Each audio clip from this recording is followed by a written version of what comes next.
Again, another look at the Facebook page because it deserves the attention. It does. As you can see, it used to be called Man of Steel Fan Gives Hope, but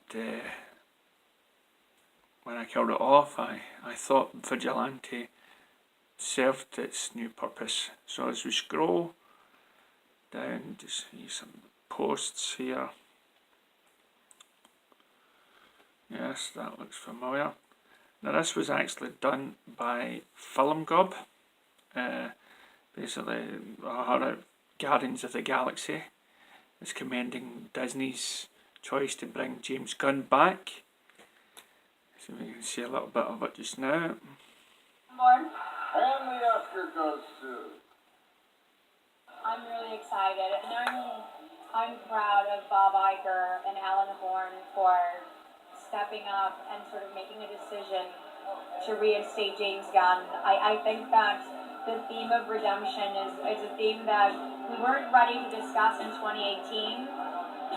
That space, leaving that space for redemption, for error, and then coming forward with so much humility and saying, we acted impulsively and we're going to rectify this. Disney is a big entity, and they make content for younger audiences. You're sending a strong message to kids, and that I commend them for it. And obviously, I'm happy to have my captain back on board because we were panicking. No other person. Yes, well, we all see that. So as we scroll down, we see a lot of people quite happy with that. And who is this lovely guy? So let's see what this guy has to say. If you do It's that, changed. you are not king, DC. Marvel is king, alright? Understand that, DC. I see you. You think you're slick? I see you trying to get out of the friend zone. You trying to be my main boo? No, DC. Marvel's my main boo. Don't be showing trailers like this, thinking, you know what? We're going to show them what we can do. I don't know who they have working at DC now. I don't know who they have producing films, who's directed, who's casted. I don't know what's going on at DC. But if you guys think you're slick, if you think you can beat Marvel, you got another thing coming. I will not allow it. But let me just say, this movie looks good. this movie looks What good. movie? You know what? If you didn't know anything about Batman or the Joker or any of that, and you were just to watch this, you'd be like, what is this? This looks interesting. What is this about? You wouldn't even think it was like a superhero villain movie. You wouldn't even pop in your head. You tell me this is a comic book movie? This is a villain? Why does this look like it's Oscar worthy? Why does it look like they're trying to win an Oscar or something with this? Joaquin Phoenix this is what gets me about Captain Marvel. In the trailer, in the first few seconds, this dude, she asked me, I forgot what she asked. She asked me some question. Does this make you happy or something? And he just it's the subtleties. It's the one eye blinks, like, thinks about it, and then acknowledges her presence, and then smiles. It's just, oh my, man, this is called acting, Brie Larson. This is what acting looks like. I don't know how you won the Oscar. I really don't know. I have a few ideas, casting couch and all. I don't know how, but this is called acting, Brie Larson. Take some damn notes, boo. This trailer looked amazing. I saw it about 3 times. I was like, what? I cannot wait. I cannot wait for this movie to come out. There's people who are like, I don't want to know about his backstory and all that. What? I get it. With the Dark Knight, I love that movie too, because he kept making up stuff. He was like, remind me of my father. I hated my father. I was like, oh, okay, all right, I see. But this looks good, and you can already, they hit at it, just little bits and pieces. Him taking care of his mother, him being a clown, him being a comedian, and then oh my, you can see. And what does the Joker say? All it takes is one day, just one day, one bad day, for someone to go in just complete lunacy, and I want to see that day. This trailer made me want to see that day. Because I'm just thinking about something has to happen to his mother. Think about his mother dies, he loses his job, something all happened at the same time. He gets embarrassed, in comedy special or something. I want to see this slow step into insanity. Just see him really the transformation of him coming from this nice guy to this you know what? I thought my life was what do you say? A drama or whatever, but now I know it's a comedy or something like that. Bruh, I cannot wait for this film. I can't wait for it. I don't know what it is. Maybe I had a bit of problems. It's kind of hard doing it live. everyone has those moments. Everyone has those moments where it's just a straw, the little straw, just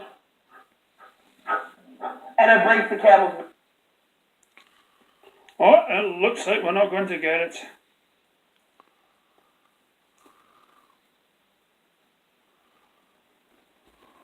Huh? Like you can see, there's a part in the trailer where he's tightening his shoes, and you can feel like the stress and the anger. Nick, I can't wait for this film. DC, you need to cut it out. You need to cut it like this. Like the trailer craps on anything that I've seen Marvel do thus far. I'm not even. You guys know me. You guys know how much I love Marvel. But I'm just saying, trailer's got nothing on that. What we got? Captain Marvel? That trailer's got nothing on that. Even what, Spider-Man Far From Home? The trailer's... I mean, to be honest with you, there's a lot in that trailer. There's a lot of meat. Not just bone. A lot of meat. I have to say, I'm excited. I think Joaquin is going to do an amazing job. And I hope, here's the thing what I hope. I hope that it's not just a good trailer. That would kill me. If it was just... That coming from a Marvel fan. Sorry about interrupting. It's what happens when you play something while being live on Facebook. Oh god, I just see my cat's litter box. Why am I doing these? You know, I'm actually posting this stuff on YouTube as well. So this stuff is going to go. So whatever you comment will end up on YouTube. I've answered it and stuff. So I was just thinking in work today. You know, it was all this stuff I hear about the length of Avengers Endgame. Now, for those going towards it and don't hate Marvel as much as I do, well, you're better off just turning this thing off just now because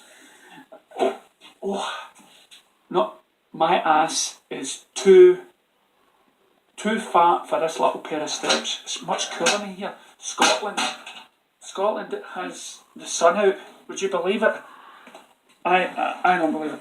Had to put air conditioning there. That's a rare thing to have in a car in the UK, and especially Scotland, is air conditioning. In a minute, I'll sit beside my pal Suzanne here at the fridge.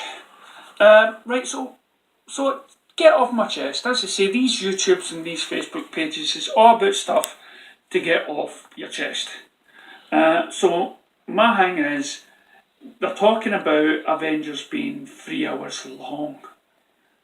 3 hours long with no breaks. What? Listen. Okay, now I had a wee gripe against Zack Snyder. Yes, I did. I actually mourned about my guy, Zack Snyder. And it was way back. And it was all about, the Batman v Superman. The Ultimate Edition, and how the fact, you got those extra minutes into the film. And so there was a lot of, but he had to cut the film down because Warner Brothers demanded that the film should only be a certain amount of time because they believe, people need to urinate, they need to go and get stuff, and then they want more screenings of the film and everything else. There's so many reasons why a film goes for 2 hours and should go for 2 hours and no more. Then you get, you had the Lord of the Rings, the special edition that came out for 3 hours or so. extra edition, and you sit in the comfort of your home and you watch it. And my beef with Zack Snyder is, if this was the one film, Batman v Superman, that he had to get out there, right? The great storyteller, okay, has to, before he starts filming, think, can I make this into 2 hours? I mean, a lot of directors face this all the time, right? Now, I know he's been on stage and he's talked about, director's cuts and stuff like that. But surely, with all, his experience and stuff like that, he's got to know that really what he should be aiming for is 2 hours.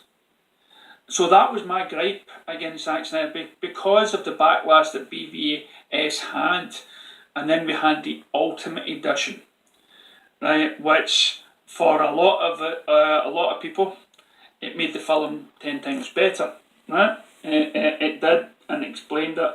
But then you get a lot of people that will argue the point. There was a lot of stuff in that film that could have been left out, that was unimportant, and everything else. There's no universe in which Marvel can be better than DC. Yes, MCU creates flicks for wider audience, but DC always had soul and guts and everything that lacks in modern day movies, unfortunately. And for the order of YouTube, it's this we're hearing, that was by a guy called Mladen Markovic. Okay, hopefully I've said your name right.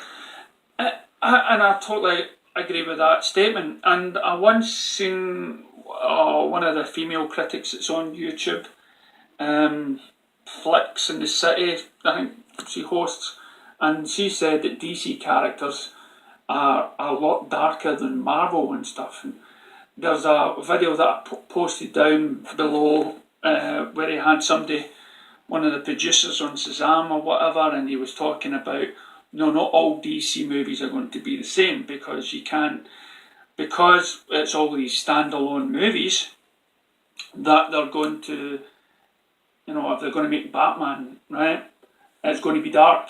If we're going to make Joker and everything else, if it's Superman, hopefully a different mature tone than Shazam and so forth.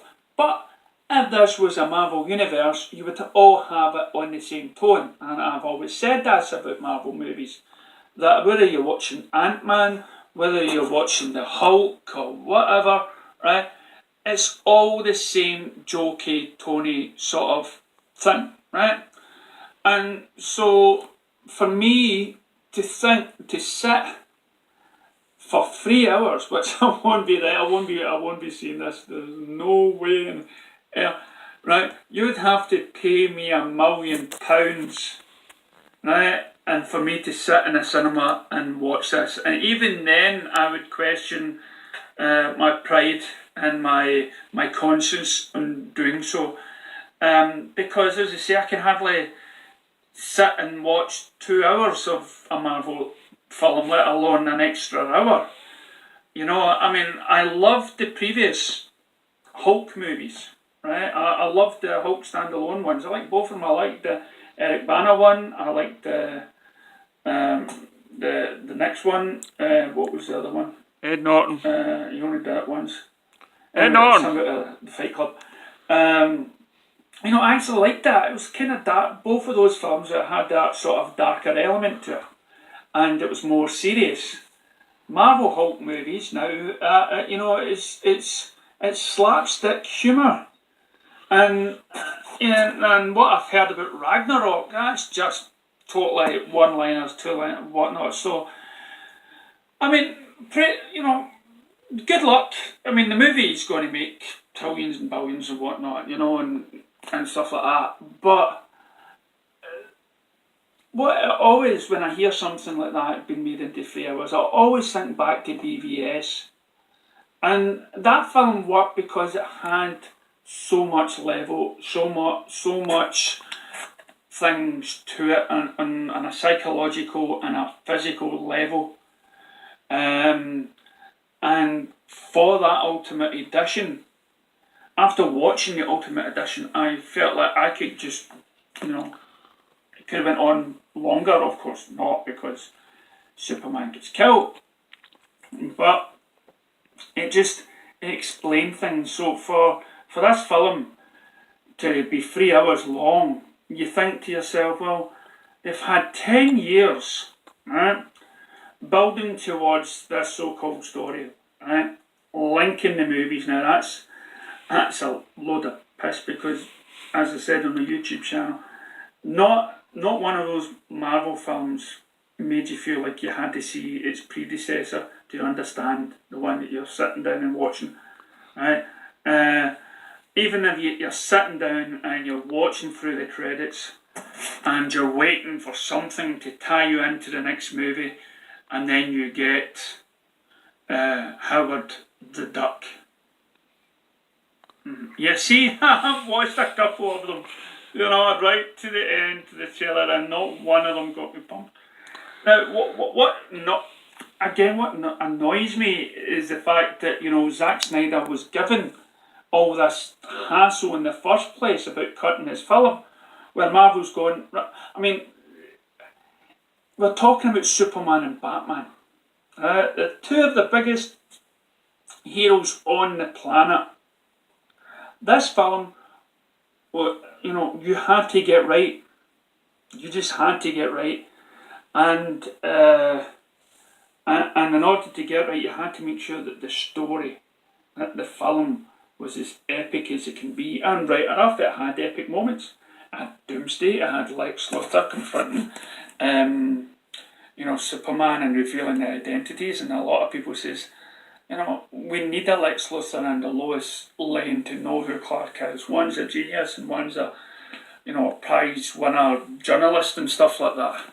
And what made BVS stand out so much was the fact that you did have a Lois Lane backstory. She was there defending her man and investigating the crimes of Lex Luthor, which then Lex Luthor goes and put. So that all made sense, right? But you didn't have a big 10-year build-up to that. So for a film that's supposed to be on for 3 hours, what did you miss out that you could have put in Captain Marvel, right? Now, I'm going by what people have said about Captain Marvel, and not one of them says that this film really needed to tie into that. What they could have done was put more stuff into Captain Marvel movie to make more sense of this endgame, which would have then maybe shortened the movie. But no, Disney, you see, they're like the grandstanding of things. They like to have an image that they're standing for something, like either feminism or the fact that they are bringing out the first female superhero. How many times have you heard that? Wonder Woman! Supergirl! Even Elektra! So forth and so on. So, yeah, it just irritates me that people somehow are making this big deal about the length of film.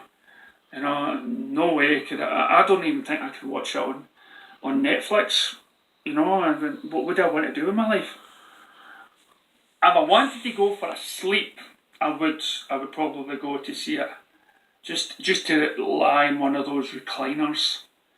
Because there's one of my friends, they actually go to one of these big deluxe cinemas, right, with big reclining chairs, and she actually takes her shoes off, gets a cover over herself, and gets herself comfy. So that's a good idea. Let the kids do what they want, and you go to beddy buys. So I don't know. As I say, that's what brings me in mind every time I hear the mere mention of a 3-hour film. I think of BVS. I think of Justice League, and this is. I mean, I wonder what the people in DC are doing, right? When they see all this stuff happening with Marvel, 3-hour movie, 10 years, and when they look at themselves, they see a mess. They see a DCEU universe that was about to happen and gets cancelled by the board. We see movies that struggle to get $1 billion, and then we see films like Captain Marvel with its sexism, feminism stuff that's well protected from Rotten Tomatoes, make a billion. I mean, why bother? Why bother when there is a huge company out there that basically controls a lot of the stuff that you read and stuff? Well, I'll tell you why they bother. Because they own DC. It's their characters, and they know that there's people like you and I that love these characters, and we would go and see these movies no matter what. And what we just heard from The Rock is he came up with the idea that there should be two movies instead of just one movie with two origin stories. So that has been a fantastic idea.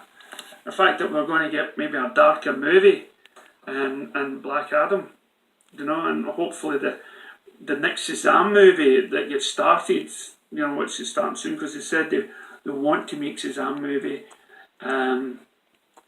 before the kids get older. And then we hear that guy that I showed you at the start of the video saying how much he loves the Joker, and even better than Endgame. So there is hope for DC. And at least Warner Brothers is not trying to sell us all this extra stuff. They're not trying to sell us this, look at what we are trying to promote, equal pay, feminism and everything else, when most of your Avengers cast are probably getting more money than your female actors. So yeah, 3 hours, too long in my case. 1 hour and 30 minutes is fine for any Marvel movie. Well, there's my thoughts of the week, just to get it out there, just to unburden myself to you guys. So, as I say, thanks for watching. This has been My Truth, DC Vigilante, out. Well, I don't know about you, but that guy spoke a lot of sense. Thanks for watching.